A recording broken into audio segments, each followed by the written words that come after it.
we are love. One big family. Hey, hey, yeah, yeah. Hey, hey, yeah, yeah. Everybody up on your feet. See the light in everybody you meet. Everybody get up on your feet. See the light in everybody you meet. Let us be reminded of who we've come to be. We are one, we are love, one big family. Hey, hey, yeah. Hey, hey, hey, yeah. Let us make a joyful sound. Here we stand on holy ground. Everybody make a joyful sound. Here we stand on holy ground. Here we stand on holy ground. Hey, hey, hey, hey, everybody get up on your feet. See the light in everybody you meet. Everybody get up on your feet. See the light in everybody you meet. Let us be reminded of who we've come to be. We are one, we are love, one big family. Hey, hey, yeah, yeah. Hey, hey, hey, yeah, yeah. Hey, hey, hey, yeah, yeah. Hey, hey, hey. One big family. Woo. Well, good morning. My name's Heather O'Day. I'm the music director of the Sonoran Desert Center for Spiritual Living here in Amado, Arizona. We are meeting currently at the Oasis, which is outside on our beautiful Amado territory in campus. And without further ado, I'd like to invite Donaldo Verde, our trustee today.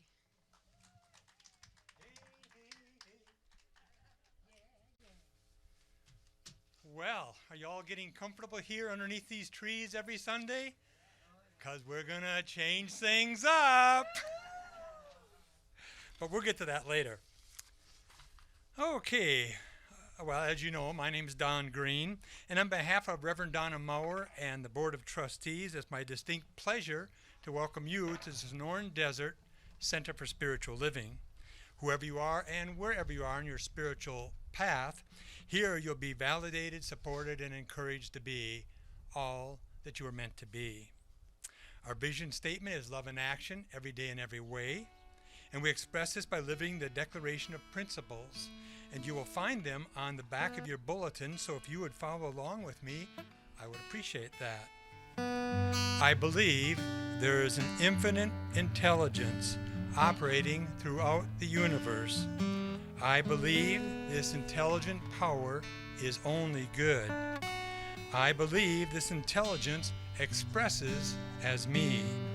And I believe through my conscious use of this power, I create my life as happy, healthy, and complete. And so it is.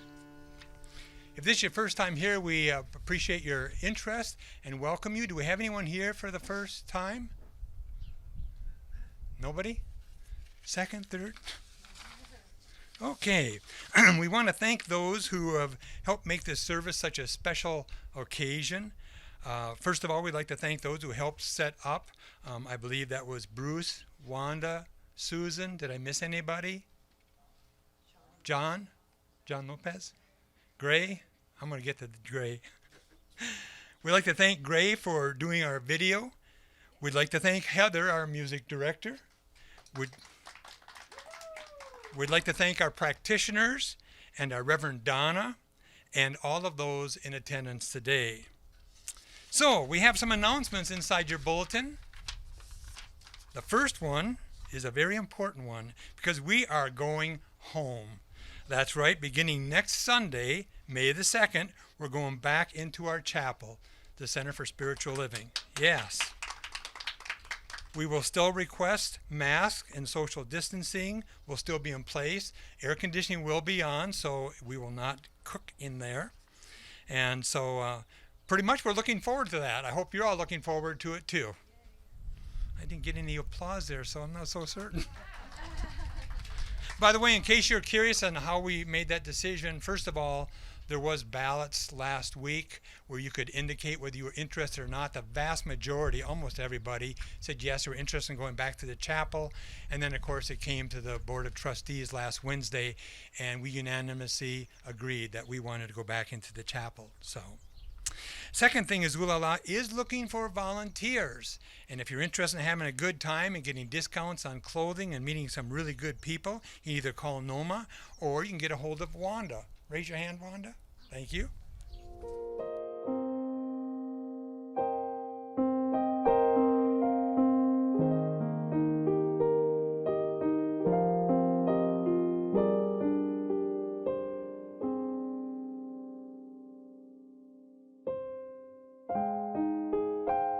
And with that, I don't believe we have any other announcements. And so I would ask if you would please turn off your cell phones. Namaste.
Namaste, namaste, I see the beauty in you.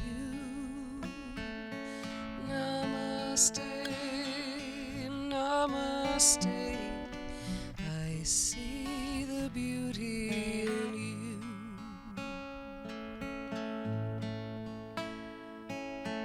Namaste, namaste, I see the beauty in you. Namaste, namaste, I see the beauty in you.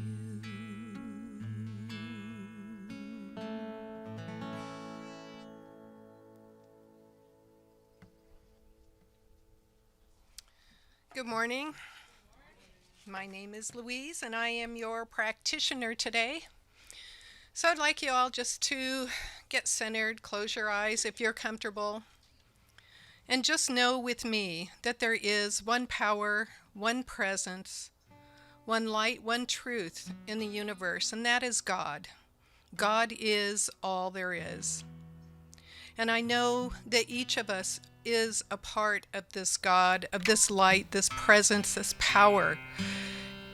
This presence, power, this light is within us, and we manifest it outward. I know that that is the truth of who we are.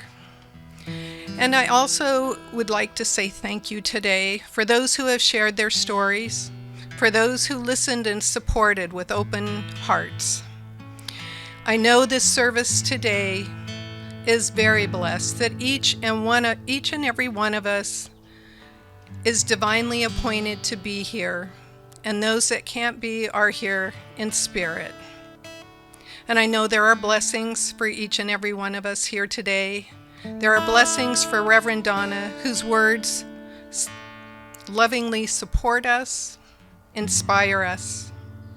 And I anchor this by saying, and so it is. So my reading today is from the Science of Mind book, and it's from the Meditations. and is God restores me to perfect health. The spirit within me is God. That spirit is perfect. That spirit is divine, whole, happy, complete. Spirit of infinite peace is within me, and that peace, poised in perfect life, complete in perfect happiness, that spirit within me is God and is whole. That wholeness is perfect now. God is an immediate presence and an immediate experience in my mind and soul, and I am conscious of the perfect perfection and this divine wisdom, this eternal wholeness. Now I recognize that the principle of life is in me and around me and operates through me, that it has no want, has no fear, has no doubt, has no limitation. There is that within me which guides me into opulence, into success, into harmony and love and beauty and friendship. And it does this in peace and joy and in certainty. I let that divine within me, using whatever method it may, restore me to perfect health, perfect happiness and harmony, and bring into my experience everything that is good, that is perfect, that is true, and that is successful. I am not only one with this spirit, but this spirit is all that I am. It is my whole being, and this divine wisdom is in my thought, causing me to act and move intelligently, to make right choices, and to follow right pursuits. There are no problems in this divine wisdom. Therefore, the road is made straight before me.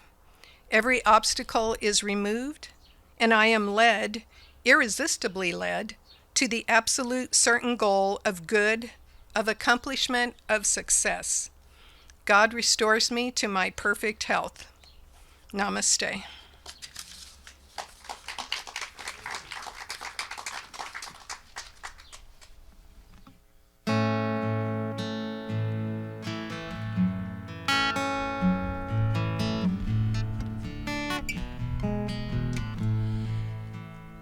Louise, one of my favorite Ernest Holmes quotes was in your treatment today, and it was in your reading today.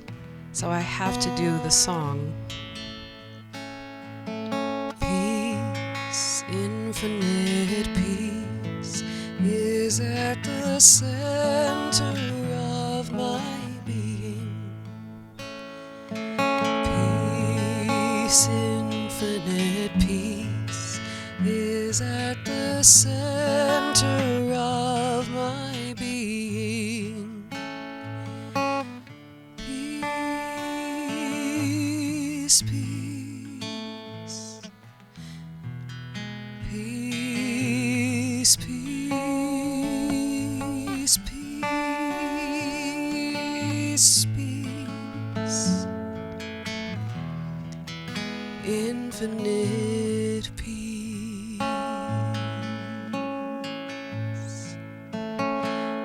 Peace, infinite peace, is at the center of my being. Peace, infinite peace, is at the center of my being. Peace, peace,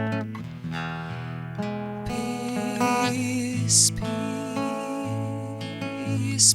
peace, peace, peace, infinite peace.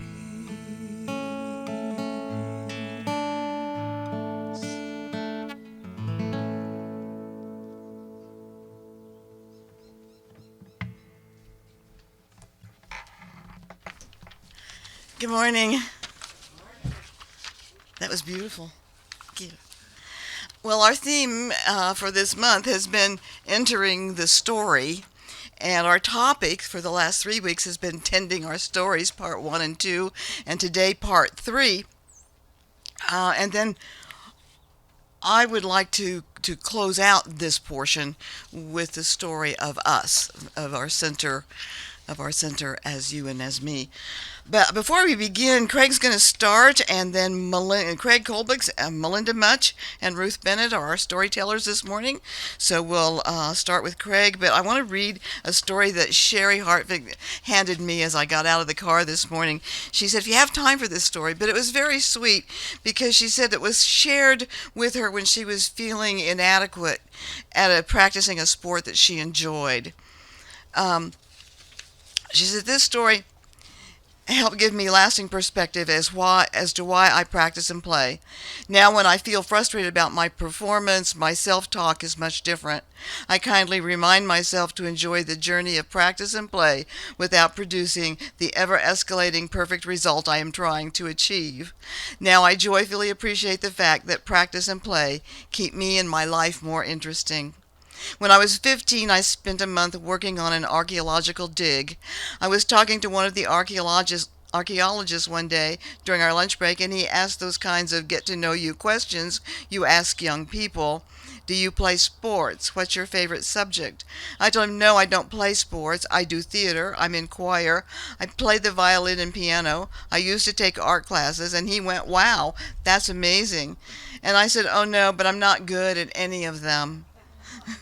And he said something that I'll never forget and which absolutely blew my mind because no one had ever said anything like it. I don't think being good at things is the point of doing them. I think you've got all these wonderful experiences with different skills, and that all teaches you things, and that makes you an interesting person no matter how well you do them. So that's a story for all of us, and I thank you very much as I begin to call Craig up, and we'll start our storytelling. Well, this talk today kind of starts back about 70 years, which was my first introduction to a spiritual path. I was raised in a home with a mother who was a Christian Scientist. My dad was a Baptist, and we tended to go to the Christian Science Church, which as a child I had a hard time relating to it at that time in my life. But we moved down to Southern California, and my dad bought an orange grove out in Anaheim. So that's where I went to high school. I lived halfway between Disneyland and Knott's Berry Farm. And as a side note, I don't know much if you know much about Knott's Berry Farm, but at that time all the amusements were free. But they had great chicken dinners and steak dinners, and people loved to go out there. Disneyland had just opened, and you can imagine all the teenagers. That was the place to hang out. So when you went to Disneyland at that time, the admission fee was 50 cents. But they socked the adults $1. And you could buy a book of tickets that would last you as long as you were there for $2.50. So as you can imagine, every weekend we went out there, and that was our hangout. And Disneyland usually had 1 or 2 dance bands. So the teenagers had a ball for that time. But on the spiritual side, my mother heard about a church in Los Angeles. And so one Sunday, we decided to go in and see what it was all about. And it was in this large, like a movie theater. I think it was a movie theater at the time. And we settled in, and that was my first experience in meeting the minister at the time, Dr. Hornaday. And we as a family were just taken, we were mesmerized. By the time he was through, we were hooked. So from then on, we drove from Anaheim. little about an hour into L.A. every Sunday from then on, enjoying those services. And one in particular, as I remember as a teenager, Dr. Hornaday said someone special was here, and he gave this motion over to the stage to the far right, and out slowly walked an elderly gentleman. The people around me seemed to know who it was. I had no idea. So Dr. Hornaday went over to him and said that he'd like to give you a short message. And it was Dr. Ernest Holmes.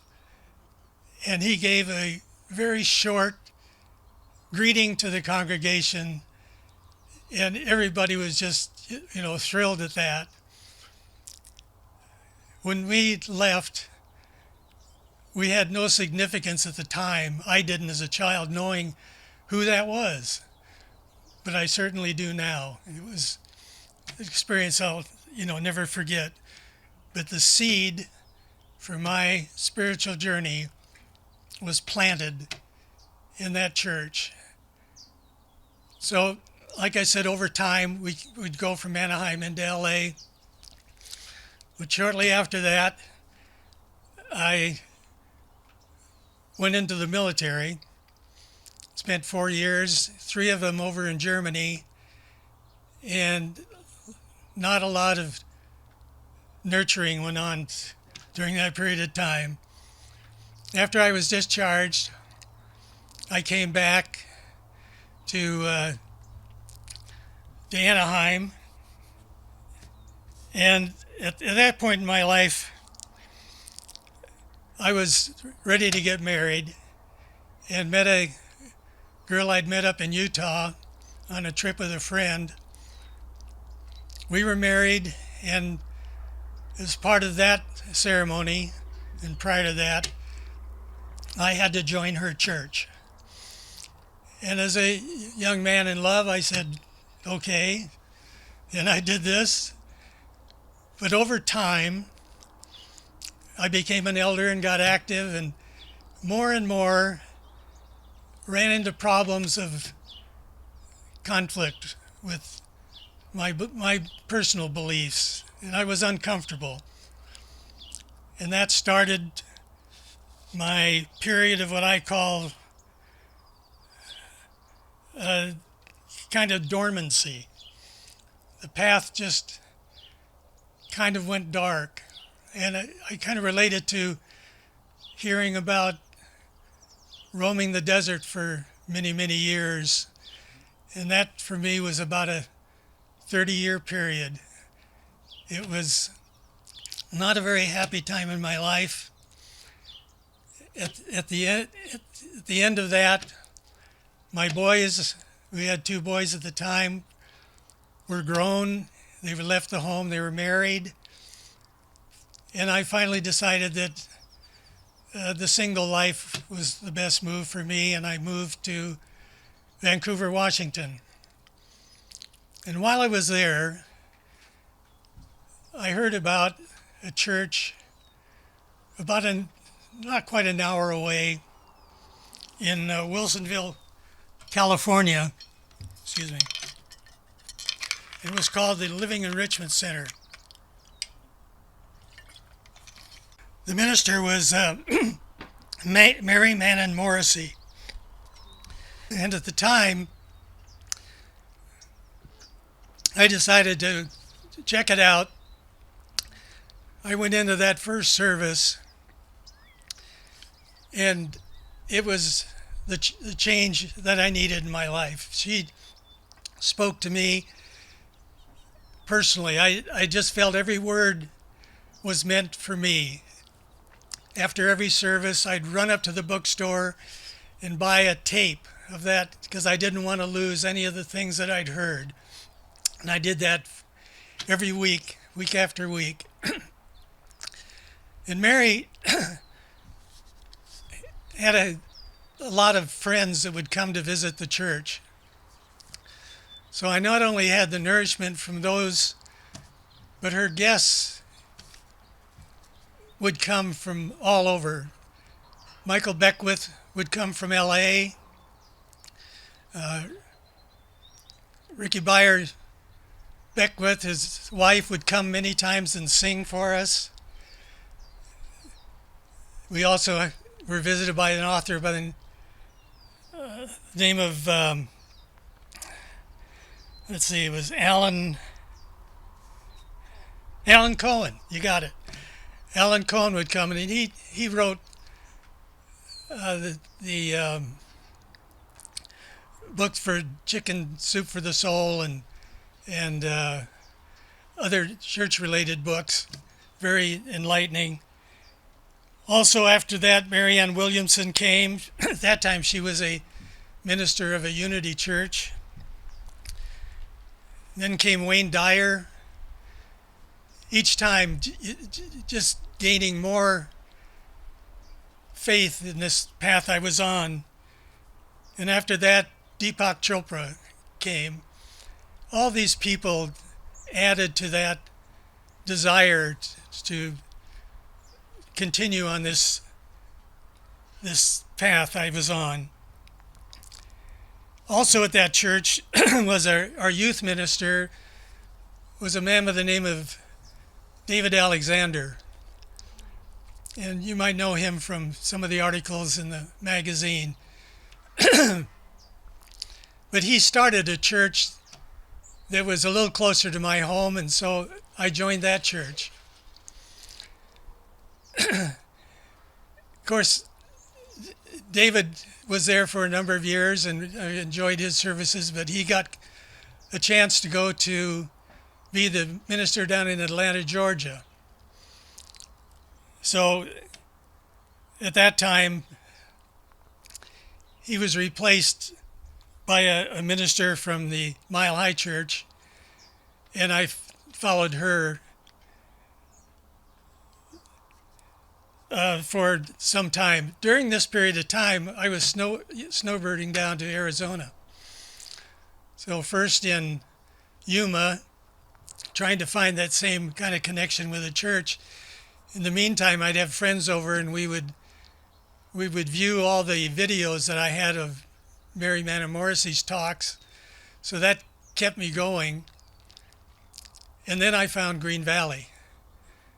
So here I come into town and wanting to find a church, so I grabbed the newspaper, looked in the church section, and I couldn't find anything with spiritual living in it. So the UU church ad popped up, and I decided that I'd give that a try. So I came down here and went to a service, and at that point just, again, didn't feel that connection. So as I was getting in the car, thinking back on it, I think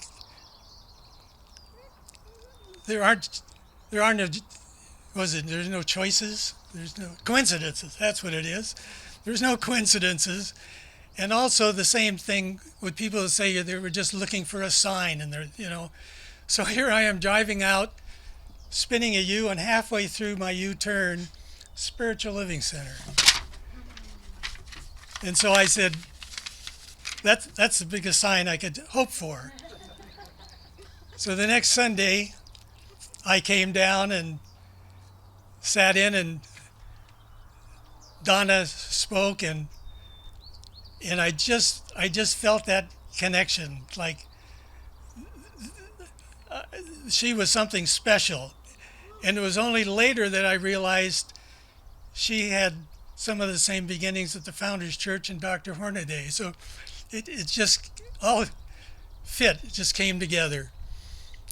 So needless to say, I've been here every Sunday since then and feel like home again, but not only home, but this time, for the first time, I felt I not only had a church, but I had a church family. And I want to thank you all. Namaste.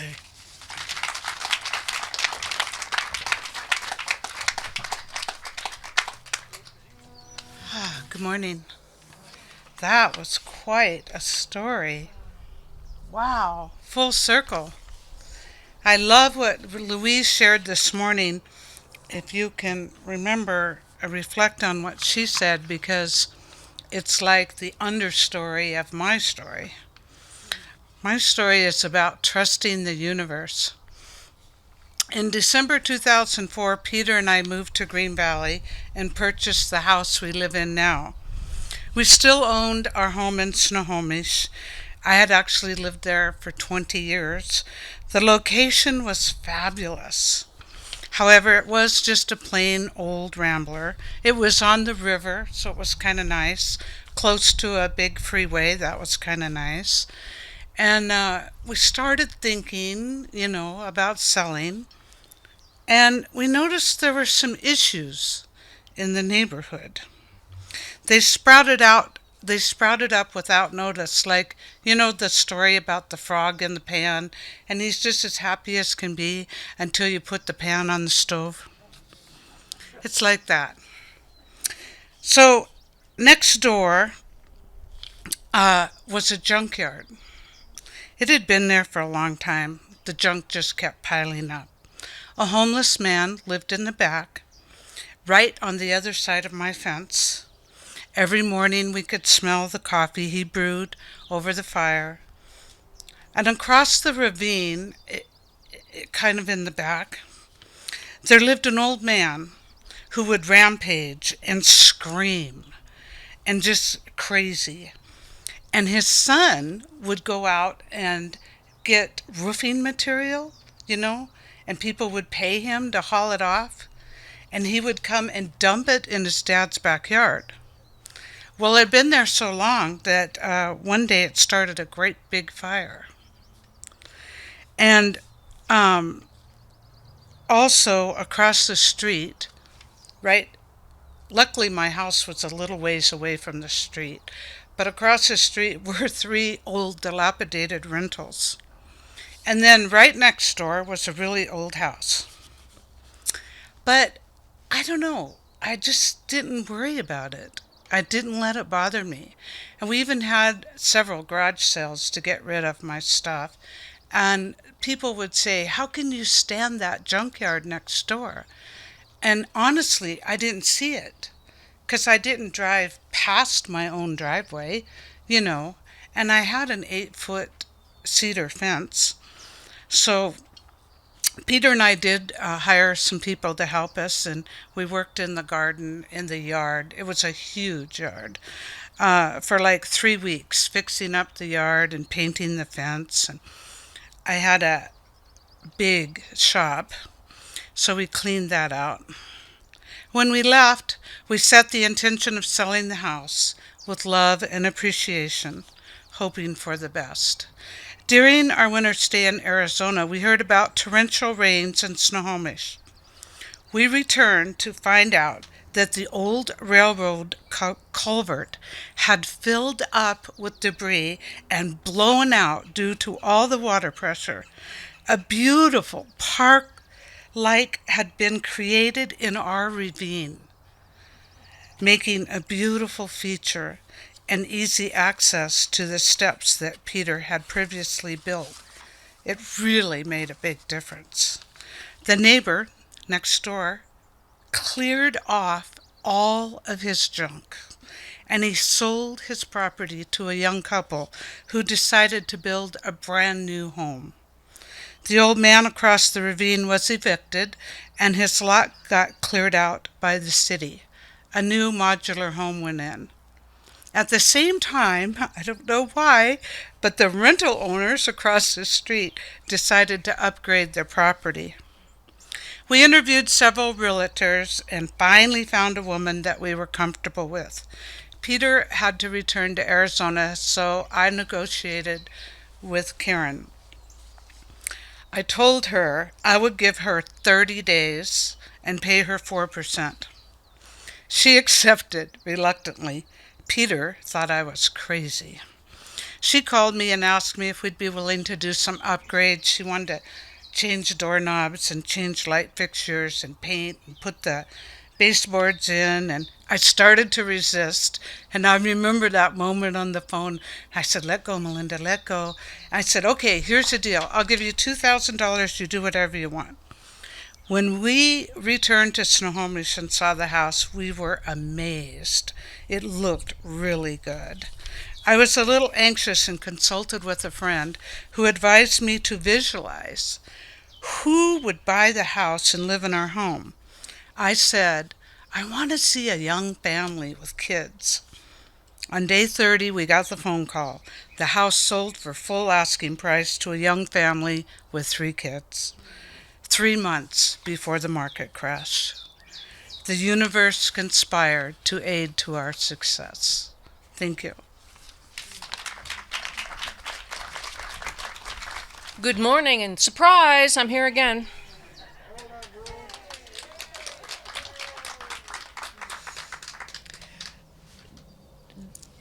The main reason that I'm here is that we have a storage locker just full of crap, honestly, truly. And my job here was to go through everything and try to organize it so that we can work at getting it back to Ecuador. But Don and John have been seeing me go through these boxes and suitcases. In many cases, there are things that I've never seen. So I'm sort of thinking the title of this talk is, "Oh Lord, what do I do with this?" And I've been finding the most fascinating things. Little bits and pieces and tchotchkes of things that my dad brought back from the war. Letters that my mother wrote to her mother. My mother was a young mother, 2 little kids living in New York, and all the rest, everybody else in the world she knew lived in Oregon. My dad worked for the Nestle company and traveled a lot, and she was alone a lot. And so here are these letters that she had written to her mother trying to explain how hard it was as a young mother in a strange place. My folks only had 1 car, and my dad would have that most days, so she was feeling stuck at home. So it's been an interesting insight into my parents, and Lord, into their parents. And in many cases, their parents and their parents. I can't tell you the crap in these suitcases. But it's been a really interesting opportunity for me to go through and make some decisions. And for the most part, I hope Don and John would agree, is that I got rid of a lot of stuff. I mean, how many beautiful scenic pictures do you need when you have no idea where it is? Or photographs of people that were probably your parents' friends, but there's nobody in that generation to let me know who those folks were. The next generation is only my niece, and Lord knows she doesn't want all this crap. I've been sending her boxes before we moved to Ecuador, and she finally kind of gently said, "That's enough." Well, I thought somebody should have the pictures of Grandma and Grandpa or Grandpa's insignia from the Southern Pacific Railroad where he was a conductor or whatever. I did bring one thing because I'm still trying to decide what to do with it. When I was a kid, I'd always had really long hair. Braids. But my mother just got sick and tired of taking the 15 minutes every day to comb and braid my hair, I think. So, but it was long. It was very long. So, we got it cut. Okay, Lord, what do I do with this? Those are the decisions I'm trying to make. So if anybody wants a picture of a really cute little girl with her hair cut, let me know. Otherwise, I think it's recycle bin. Thank you. It's such a joy to be here. Thank you.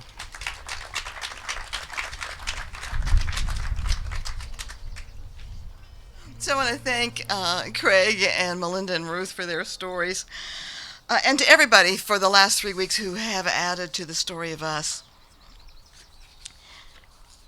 And here is at least part of the story of us. Once upon a time,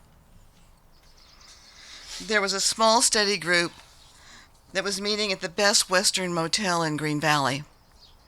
They had collected 50 signatures, enough to charter a church, and gathered under the trees right here at the Oasis to discuss their future. And by the way, Doris Austin, Jerry Larson, and Rosie Klein were part of those 50 initial signatures. As they pondered where to begin a church, they looked around at the beautiful property and wondered if the owner had a place for them to rent. Because why go somewhere else when this is so gorgeous, right? And so Art Gould was delighted. He set them up with office space where the UUs are right now, and allowed them to rent this. At that time, there was a small vacant space right next door so they could rent it for Sundays only. And then Art offered them several months free rent to help them get started. And in March 2005, they were officially chartered as the Green Valley Church of Religious Science. Less than a year later, their minister, Reverend Marvis Rodriguez, left because of health challenges, and Rosie stepped up to keep the church going. Unbelievable things that she did to keep it going, with getting guest speakers and finding somebody to help with the office stuff. And then Reverend Peggy and Bob Bailey, they came in from California, and they pitched in to help as well. At that time, my dear friend, Reverend Richard Windsor, was visiting me in Vero Beach, Florida, and he was on my computer. Oh, let's see. Okay, so it was. Let me back up a minute. It was Reverend Peggy who said, "We need a spiritual leader." So they put an ad on the minister's listserv for United Church. And so my dear friend, Reverend Richard Windsor, was visiting me in Vero Beach, Florida, knowing that I wanted to move to the Southwest. And he called from the office and said, "Hey, Donna, I found your church." And I was issued a letter of call beginning March 1st, 2006. Art Gould decided to sell the property he owned and divided it into 5 parcels. The UUs purchased the parcel where we were meeting, and we were warned that we would have to vacate by December 30th, 2009. As we visioned for our next step, Art called and set up a meeting with Rosie and me. And he said that he would like to lease us already existing office space, which are the offices that Wanda and I have now, and offered to build us a sanctuary on what was then a dirt pad. Our obligation would be to come up with $60,000 in tenant improvements. So the entire membership met, there were fewer than 50 of us, and agreed we could do it. Byron Thompson donated $19,000 as a match. People stepped up. People that had never given more than $5 stepped up with $1,000 or $2,000. It was absolutely amazing, and we had come up with $60,000 in less than 3 months. We moved into the office space immediately, and we met on Sundays at La Posada's Recreation Center until our first Sunday celebration at our Sonoran Center on May 16, 2010. And over the next few months, we came up with another $15,000 for chairs and a sound system. Roy Purcell contributed his artwork so that our walls would not be bare, and everybody came forward in a myriad of ways to help. But keep in mind that we were still just renters. And when Art Gould reduced the purchase price of our parcel to $375,000, we were concerned that there would be a buyer for it. But again, Art came to us and offered us a 4-year interest-only loan if we could come up with a good faith down payment of $75,000. We said yes, and with a combination of individual financial gifts and 4-year interest-only loans from individuals, we had the money. Ruth Bennett, I'm so glad she's here today. Ruth Bennett is our board president, and I were authorized to sign the papers on April 30th, 2011. In less than a year and a half, the period between December 30, 2009 and April 30th, 2011, less than 50 of us had come up with more than $150,000 and continued to pay the bills and maintain our center. And today, we have buildings and land that are worth $530,000 and a mortgage of just a bit over $127,000. But wait, there's more. Several years after our agreement with Art Gold, Don Green was downsized and wanted to invest his money in something that he really cared about. And knowing how hard it is for churches to get bank loans, he offered to buy the property from Art and hold the mortgage for us. And of course we agreed, and Art was so pleased that he reduced the purchase price by 10% or $30,000. As a way to help pay off those initial 4-year loans from individuals, the idea of Ooh La La Designer Consigner was born. Carol Updegrove, Rosie Klein, Sandra Penny, Ann Cummings, and I think Loma Woodburn put their hearts into manifesting our now widely popular high-end consignment store. Through their efforts, our 4-year loans to individuals were paid off in less than 2. And Ooh La La continues to provide the income stream that is paying down our mortgage. In fact, before COVID hit, we were on a trajectory to pay off our 20-year mortgage in less than 10. Since COVID, Don has generously offered to refinance our mortgage so that our payments have been substantially reduced, which allows us to continue to maintain our center. And that's a big part of our story. But we are all continuing to enter the story, adding our sentence, our paragraph, or page, not just in money, but with our hearts and our minds and our hands. So, as we return to our center next week, I invite you to ask about the stories because they all have some. How did we get our pretty bathrooms? How did we get the pendant lights? How did we get the kitchen? There's a gazillion stories you can ask us, and in everything there is a story. And I invite you then to continue to add your story to what's already there as we all become together the story of the Sonoran Desert Center for Spiritual Living. Thank you. Namaste.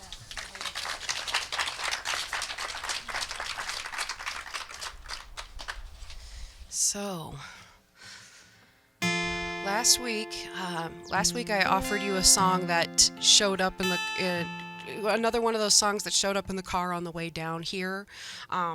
And so I've had the opportunity to work on it a little bit, and I'd like to do it again for you today while it's still April and we're still telling our stories, especially after the last sentence that you just said.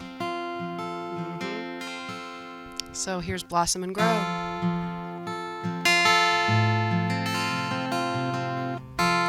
We give of our words and fill up our hearts.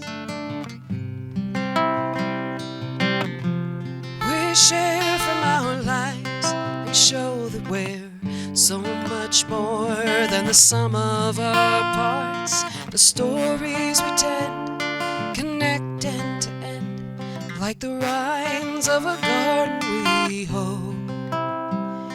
When we plant the seeds for another one's dreams, the roots and the stems get watered and help us to grow. Blossom and grow, blossom and grow, up to the sun grow. Blossom and grow, blossom and grow, up to the sun.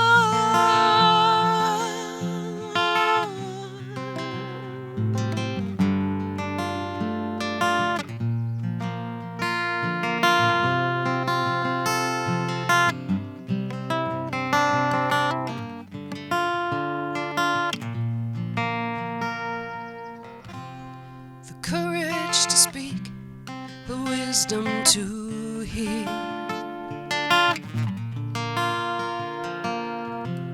the lessons of ancestors, mystics, and loved ones departed and dear. The modern day fairy tales, more than just talk, they shade us and guide the paths that we walk to grow.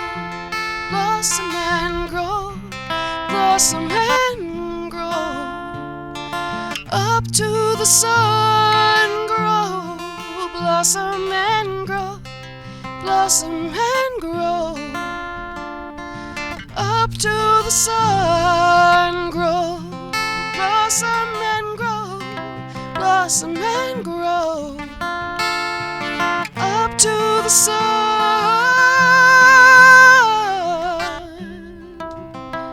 to the sun.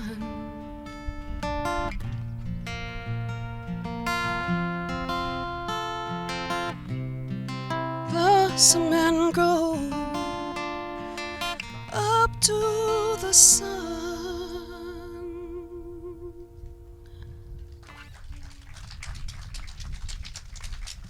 Thank you. Namaste. Appreciate it so much. Okay. So it's time for our offering, and that includes people out there on YouTube. Please join us at the donate button at the bottom of the video. And so let's all together join in our offering affirmation. My gift goes forth to heal, prosper, and bless all that it touches. It is evidence of my conviction that God is the source and substance of my supply. I share generously of my good, knowing that it returns to me multiplied abundantly, and so it is. And of course there is a container over at the entrance for your donation as well. Thank you so much. And this is a time of gratitude, I think, as I close out in prayer. Gratitude to Doug and Tia Getchell for allowing us to use this incredible space. Thank you for everybody who has come early, who has set up, who's left late, and all of you who have made this experience so incredibly beautiful. I mean, right now, today, I don't really want to go inside, but it's supposed to be 97 degrees next Sunday, and that's going to make a big difference, right? So with all of that, let's just take a moment to just give thanks in our own heart for all the blessings that are in, around, and through us. And to know that God is all there is, and God is showing up as you, as me, as the trees and the birds, and as our center as it continues its beautiful story. I give thanks for all of it, and just simply know that it's all good and very good as we claim that by saying together, and so it is. Thank you so much.